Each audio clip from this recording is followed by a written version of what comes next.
सही कहा है किसी ने, चिंता और चिता में सिर्फ एक बिंदु का फर्क होता है।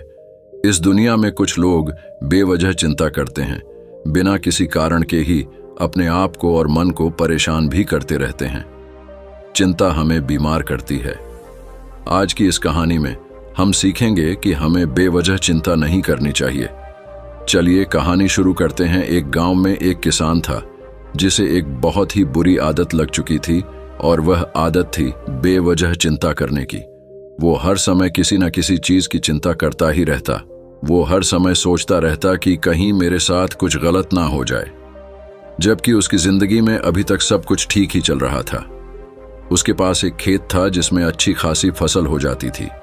खेती करने के 2 बैल थे और एक अच्छा घर था, एक पत्नी और 2 प्यार बच्चे थे। लेकिन फिर भी वह किसी न किसी अनहोनी के बारे में सोचकर बेवजह चिंता करता रहता। कभी सोचता कि अगर मेरी फसल में कीड़े लग गई तो क्या होगा, अगर आवारा पशुओं ने फसल को बर्बाद कर दिया तो क्या होगा, अगर सूखा पड़ गया या ज्यादा बारिश हो गई तो मेरी फसल खराब हो जाएगी। ऐसे ही वो भविष्य की अन्य बातों के बारे में सोचकर बेवजह चिंता में डूब रहा था। जैसे कि कहीं खेती के समय मेरे बैल बीमार ना पड़ जाए, मेरे बच्चों का भविष्य कैसा होगा, कहीं बुढ़ापे में मुझे कोई बड़ी बीमारी तो ना लग जाए, मेरे बच्चे बुढ़ापे में मेरा ख्याल रखेंगे भी या नहीं। अपनी इस लगातार बेमतलब चिंता करने की आदत की वजह से वो आसन और परेशानी नहीं लगता था, और अब उसका किसी भी काम में मन भी नहीं लगता था। उसकी पत्नी ने भी इस बात को अनुभव किया कि उसे बिना मतलब चिंता करने की आदत पड़ चुकी है। उसने उसे कई बार समझने की कोशिश भी की। तुम बेवजह चिंता करना छोड़, लेकिन उसके समझने का कोई मतलब नहीं रहा। उसे पता चला कि नगर में एक महात्मा आए हैं जिनके पास सारी समस्याओं का हल है। फिर एक दिन बौद्ध भिक्षु के आश्रम में पहुंची। बौद्ध भिक्षु बहुत ही बुद्धिमान और ज्ञानी व्यक्ति थे। किसान और उसकी पत्नी अपनी सारी समस्या बौद्ध भिक्षुओं के समक्ष रख दी। किसान ने कहा, महात्मा, मैं हर समय किसी न किसी बात की चिंता करता रहता हूं।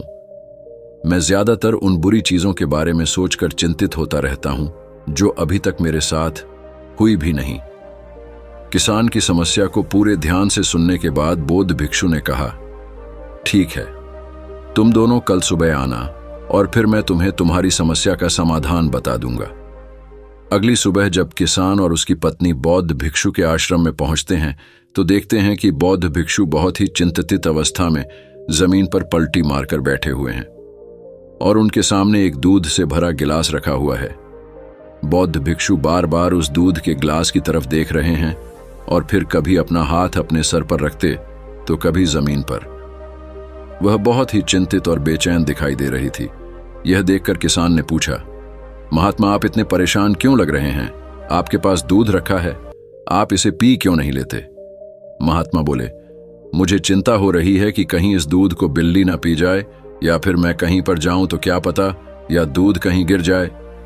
मैं दूध को पीना तो चाहता हूं, लेकिन मेरा भी मन नहीं है।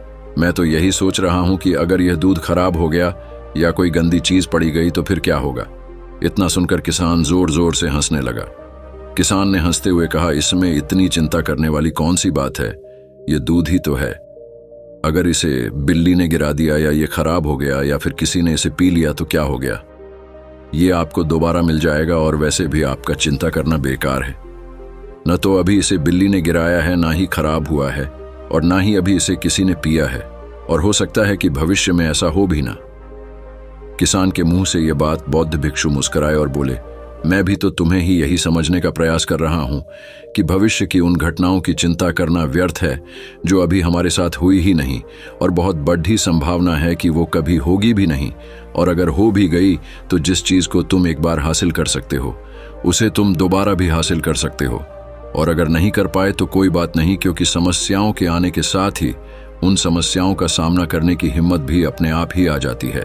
यह बातें सुनने के बाद किसान को लगा जैसे किसी ने उसके गाल पर एक थप्पड़ मारकर उसे नींद से जगा दिया। उसे महसूस हुआ कि वो भी तो यही गलती कर रहा है। वो भी तो भविष्य की उन घटनाओं के बारे में सोचकर चिंतित हो रहा है जो अभी तक घटी ही नहीं और शायद कभी घटेगी कि नहीं। वो और फिर बौद्ध भिक्षु के चरणों में गिरा और कहने लगा, इतनी आसानी से मुझे मेरी गलती का एहसास करवाने के लिए आपका बहुत बहुत धन्यवाद, और मैं आज से पूरा प्रयास करूंगा। मैं बेवजह चिंता करना बंद कर दूंगा। जापान में एक लोकप्रिय कहावत है, अगर तुम चल रहे हो तो सिर्फ चलो, अगर तुम खा रहे हो तो सिर्फ खाओ, लेकिन एक समय में सिर्फ एक ही कम करो, चिंता न करो। इस लोकप्रिय कहावत के अर्थ ने मुझे हैरान कर दिया था, और सच कहूं तो मुझे ऐसा लगता है कि कहावत के अर्थ में ही वो राज छुपाए है जिसे अगर किसी ने अच्छे से समझ लिया और अपने जीवन में उतार लिया तो वो चिंता के बंधन से ही हमेशा हमेशा के लिए मुक्त हो जाएगा।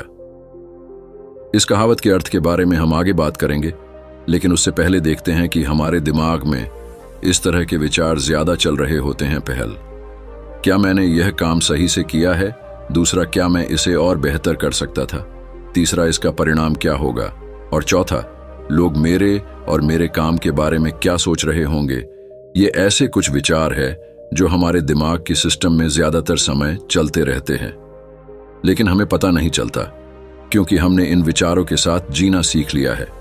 और हमारा दिमाग काम भी ऐसे ही करता है कि अगर हमने इसे किसी काम को कई बार करवा लिया तो फिर यह उसे अपनी आदत बना लेता है और फिर हमारे चाहे बिना भी उसे काम को करने का प्रयास करता है। शुरुआत में तो हम किसी भी काम को अपनी इच्छा से पूरे शिद्दत के साथ करता है, लेकिन बाद में वह हमारी आदत बन जाता है और फिर हम बस बेहोशी की हालत में बिना सोचे समझे उस काम को करते चले जाते हैं।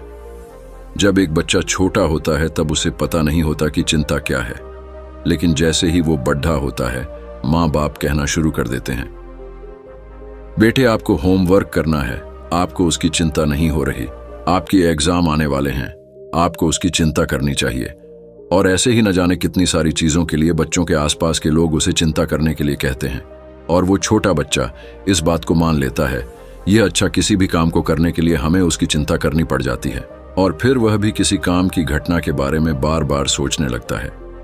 शुरुआत में तो वो यह कम जानबूझकर करता है, लेकिन धीरे धीरे उसका मन इसे अपनी आदत बना लेता है और फिर ना चाहते हुए भी उसका मन एक ही विचार के बारे में बार बार सोचता रहता है और फिर वह अपनी पूरी जिंदगी चिंता के इस जाल में फंस कर रह जाता है। लेकिन अब प्रश्न ये उठाता है कि इसका समाधान क्या है? तो इसका समाधान है ऊपर बताई गई जिन कहावत का अर्थ यानी जागरूकता। हमें अपने विचारों के प्रति जागरूक होना पड़ेगा। हमें थोड़ी देर रुककर इस बात पर ध्यान देना होगा कि कहीं हम ना चाहते हुए भी एक ही घटना के बारे में तो बार बार नहीं सोच रहे हैं। हमें पूरी जागरूकता के साथ यह देखने का प्रयास करना होगा कि पूरे दिन हमारे अंदर इस तरह के विचार उठाते रहते हैं। अब आप पूछ सकते हैं, केवल जागरूकता क्या करेगी? मैं कहता हूं यह काफी है। यह मन को शांत करने के लिए पर्याप्त है, मन को अपने स्वभाव का एहसास करने के लिए पर्याप्त है। और जीवन में जागरूकता लाने का सबसे आसान तरीका है ध्यान करना। ध्यान करने के दौरान अपने विचारों पर ध्यान देना, और जब आप पूरी जागरूकता के साथ अपने विचारों पर ध्यान देना शुरू कर देंगे तब आप पाएंगे कि आपके मन में चलने वाले गैर जरूरी विचार एक एक करके अपने आप ही गायब होना शुरू हो जाएंगे और फिर आप एक आनंदित और शांत जीवन अनुभव कर पाएंगे। बाकी अगर आपको कहानी आपको अच्छी लगी हो तो कमेंट जरूर करें। अगर आप हमारी कहानी को पहली बार देख रहे हो तो चैनल को सब्सक्राइब कर लो ताकि आपको सबसे पहले वीडियो देखने को मिले। तब तक के लिए बाय बाय।